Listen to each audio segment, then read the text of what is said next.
এই অবস্থা আমার মাথায় হঠাৎ করে একটা কথা আসছে। আমি প্রায় 20 থেকে 40 মিনিটের মতো বাথরুমে বসা, এই শিয়ালটি এখান থেকে লড়তেছে না। তো এখন শিয়ালটি যে লড়তেছে না, তখন আমি এখানে নিশ্চয় ভাবলি এটি শিয়াল না, এটি শিয়াল না।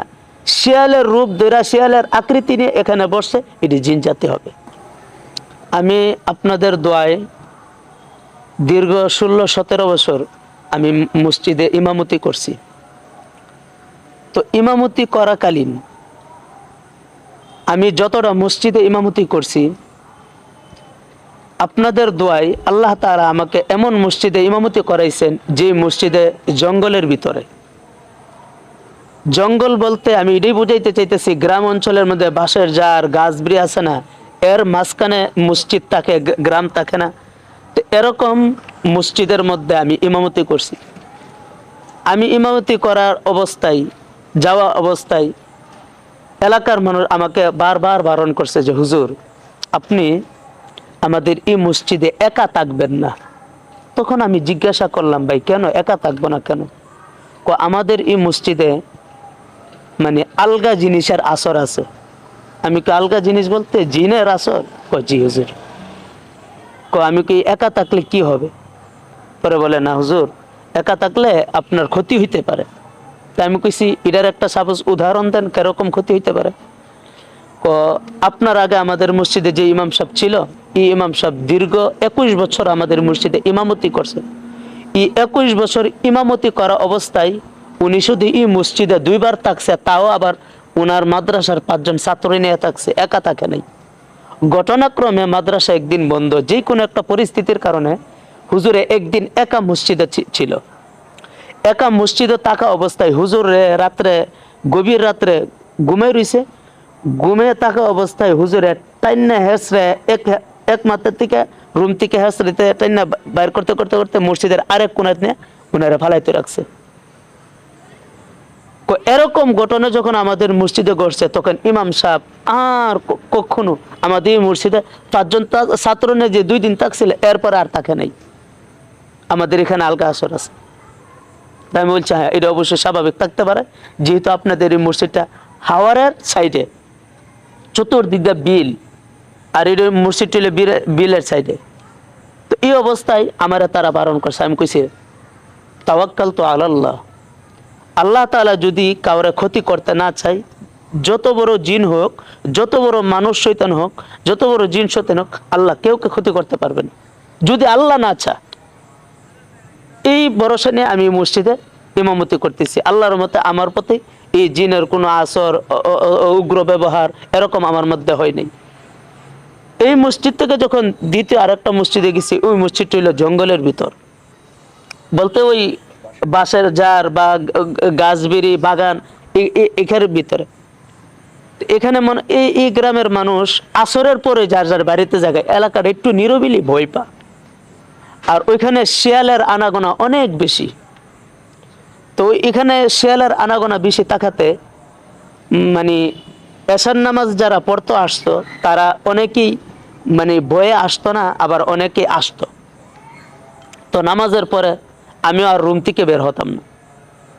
তো মনে করেন মসজিদটা এটা, আমার রুমটা এটা, আর মসজিদের টয়লেটটা হইল আমার রুম থেকে 20 থেকে 25 গজ এই দূরে, 20 থেকে 25 গজ দূরে। এই 20 থেকে 25 গজ যে দূরত্বটা, এই দূরত্বটা হইল সামনে হইল মসজিদের মাঠ। তো আমি রাত্রে 2:30টার সময় টয়লেটে গেছি। রাত্রে 2:30টার সময় টয়লেটে যাওয়ার পর হঠাৎ করে মাঠের মাঝখানে টয়লেটের ভিতর থেকে এই একটু সিঁদুরে দিয়ে তাকায় দেখি 10 থেকে 15টা শিয়াল এখানে বসে রয়েছে।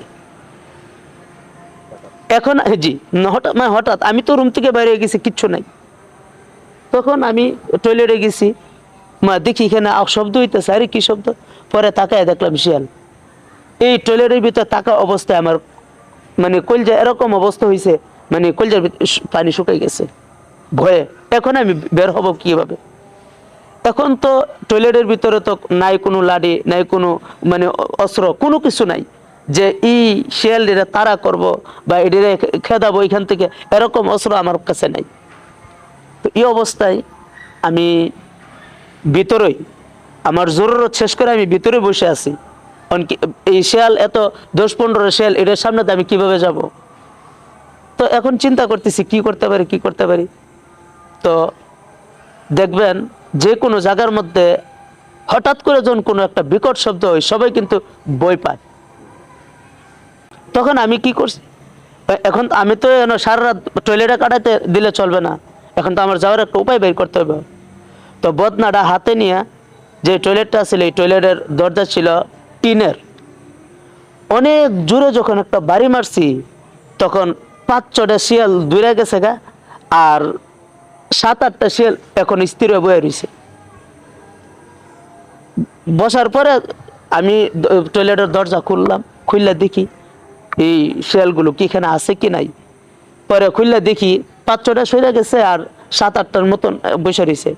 এখন ইডি আমার দিকে এমন ভাবে আমার মানে মানে এমন একটা নজর দিয়ে তাকাইছে, শেষ আমার জিব্রার পানি এখন শুকাই গেছে। তখন আমি কি করছি, আল্লাহর উপরে তাওয়াক্কুল নিয়ে এই বদনা দাদা এই শিয়ালটির উপরে একটা ইডাল দিছি। ইডাল দেওয়ার পরে একটার উপরে পড়ছে, পরে একটা জন উচ্চা মারছে দৌড়, তখন সাথে সাথে ইডে মারছে দূর, আর আমিও টয়লেটটা মেরে মারছে দূর দিয়ে টয়লেট আমার মসজিদের রুমে চলে গেছি। এখন আমি রুমে যাওয়ার পরে এখন এই শিয়ালগুলো, মানে শিয়ালের ডাক তো আমরা এখনো হরহর শুনি, কিন্তু ইডির ডাক ভিন্ন রকম, মানে এমন বদ আওয়াজে ডাকতেছে। এখন আমার অবস্থার এরকম হয়ে গেছে, আমি ওই সময় শীতের মৌসুম ছিল, লেপা ছিল, তোষকা ছিল, এই দুন্ডা উপরে দিয়েও আমি আমার বইকে আমি সামলাই নিতে পারতেছি না, এমন বিকট আওয়াজে উনি এই শব্দগুলো করতেছে। তো ওই কঠিন মুহূর্তে আমি আমার মসজিদে ইমামতি করছি, বই পাইছি কথা সত্য, কিন্তু আমি দিল থেকে স্থির পাইছি যে একটা জাতি যা আছে মানুষদেরকে ক্ষতি করার জন্য, এরা আমার জীবনে যখন এই ঘটনা ঘটেছে তখন আমি বুঝতে পারছি না এই জাতিগুলো আছে মানুষদেরকে, যারা ভালোই আর যারা ক্ষতি করার জন্য চেষ্টা করে ক্ষতি না করে ছাড়ে না। এগুলোর থেকে যেন আল্লাহ আমাদেরকে হেফাজত করে, আল্লাহ বিরত রাখে।